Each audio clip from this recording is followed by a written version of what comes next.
I affirm, in order to defeat ISIS, the United States federal government should deploy ground troops to Syria. First, I will clarify one key definition: ground troops. Ground troops may engage in literal ground combat, but they will also be used in other operations.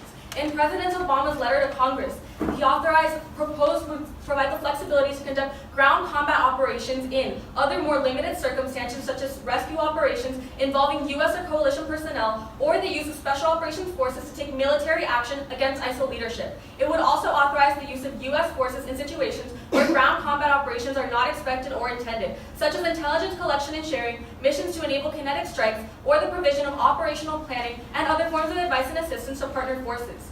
Contention 1 is the status quo fails. U.S. actions have not stopped ISIS from expanding its control into Iraq's Anbar province and northern Syria. So far, the U.S. bombing campaign against ISIS has been remarkably restrained. Such episodic and erratic bombings will not stop any determined military force, much less one as fanatical as ISIS. It has been 2 years since the initiation of these airstrikes, and they have been unable to defeat or contain ISIS. Jeffrey James, an ambassador and distinguished fellow at the Washington Institute, states, "The U.S. arguably has the means to destroy the group through its current policy of air support, training and equipment programs to build up local allies and special forces strikes, but only if they are augmented with at least some U.S. ground forces. The administration is set on its refusal to send ground troops to the conflict, even as it begrudgingly taps other types of military power.